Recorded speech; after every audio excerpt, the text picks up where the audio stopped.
अच्छा, ये फरमाइएगा कि जब हम पाबंदी की बात करते हैं तो उसका फिर मतलब क्या होगा? यानी ये कि जितने भी आप यूं कहीं मेंबरान इनके असम्बली हैं, अहदेदार है, सख्ती तो पहले भी एक देखने में आ रही है। वो लोग पहले भी यानी बानी पीटीआई उनकी अहलिया पहले भी जेल में है।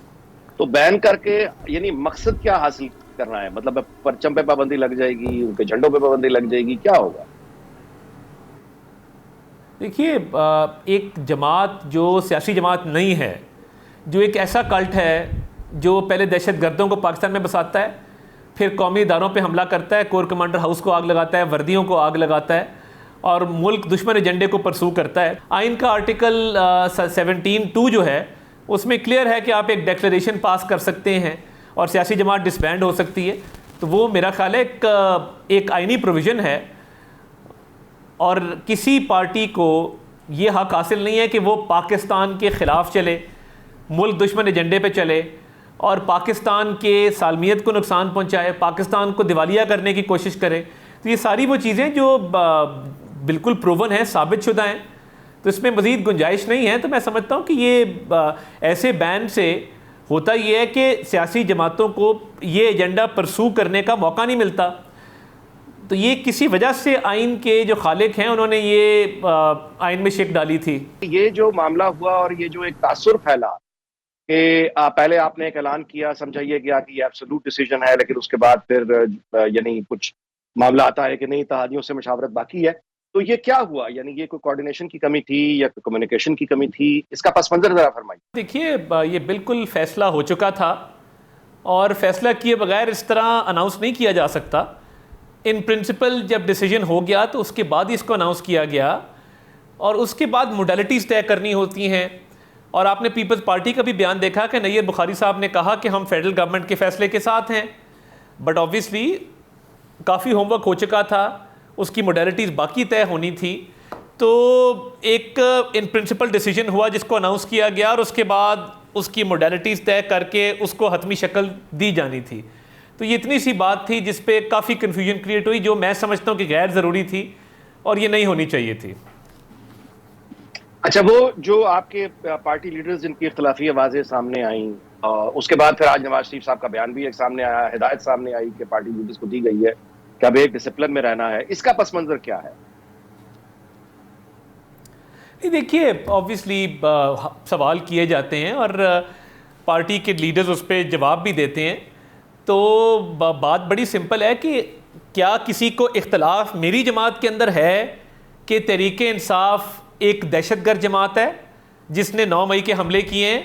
तहरीक इंसाफ वो जमात है जिसने साइफर का ढोंग रचाया, मुल्क की फॉरेन पॉलिसी को नुकसान पहुंचाया?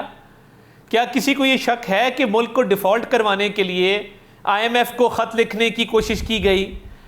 क्या किसी को शक है कि जूश लॉबी से और भारतीय निजात अमरीकियों से फंडिंग ली गई है? अगर तो किसी को पार्टी के अंदर ये शक है तो मैं नहीं समझता कि पार्टी के अंदर किसी को भी इस पे शक होगा। ये तमाम इस्टेब्लिश ट्रूथ है, इस्टेब्लिश फैक्ट्स हैं और इस पे अभाम है नहीं। जब इस पे अभाम है नहीं तो फिर इसका क्या जवाज़ है कि सियासी जमात पे पाबंदी ना लगाई जाए? तारक साहब, मैं आपसे एक आखिरी सवाल जरूर करना चाहूंगा प्लीज। वो ये कि एक तो ये कि माजी में इस तरह का कोई तजुर्बा कभी कामयाब हुआ नहीं। दूसरा ये है कि ये अगर आप पाबंदी लगाएंगे तो आप उनको ज्यादा मकबूलियत देंगे या ये कोई मुकाबला करने का सेहतमंद तरीका है?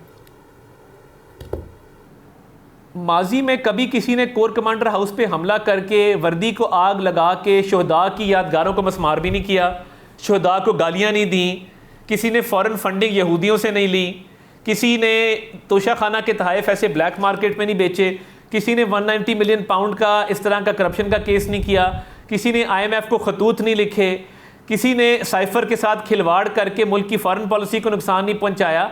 ये सारी वो चीज़ें हैं। यहाँ तो जमातें हैं जिन्होंने पाकिस्तान खपे का नारा लगाया, यहाँ तो वो जमात है जिसके मियाँ नवाज शरीफ ने अपनी अहलिया को खो देने के बाद पाकिस्तान के परचम को हमेशा सरबुलंद रखा। तो ये पहली सियासी जमात है जिसने तमाम मामलात किए हैं। तो जो सियासी जमात इस तरह के मामलात करेगी उसको तो फिर they should face the music. लेकिन इस तलखी के साथ जो कि बढ़ती हुई दिखाई दे रही है, स्टेबिलिटी आपको नजर आएगी? यानी फिर हम सरमायादारों को अट्रैक्ट कर सकेंगे? सबसे ज़्यादा डिस्टेबलाइजिंग फैक्टर मुल्क में इमरान खान और उसकी सियासी जमात है। जिस दिन से वो कैद में गया है, स्टॉक एक्सचेंज ऊपर जा रही है, और जिस दिन सुप्रीम कोर्ट का फैसला है, स्टॉक एक्सचेंज नीचे गई है। तो ये तो इन्वेस्टर और इकॉनमी और ये सारी चीज़ें बेहतर इस बात से हो रही हैं कि इमरान खान साहब इक्वेशन में नहीं है। वो तो यहाँ पे थे, तो जो तबाही उन्होंने की है बिजनेस सेक्टर की और पूरी इकॉनमी की, तो सबसे ज़्यादा अदम इस्तेहकाम का जिम्मेदार इमरान खान है, और उसके माइनस होने से बहुत इस्तेहकाम आया पाकिस्तान में।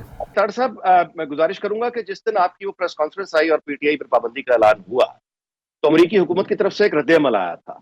यानी उन्होंने इस पर तशवीश का भी इजहार किया, कहा कि वो देख भी रहे हैं। इस पर आपका क्या कमेंट होगा? देखिए, मैं समझता हूँ कि अगर उनको कंसर्न है किसी चीज़ पे, तो उन्होंने अपनी राय का इजहार किया और उसमें गुंजाइश नहीं है किसी किस्म की कि ये बैन ना लगे, तो ये हमारा मौक़िफ़ है, वो उनका मौक़िफ़ है।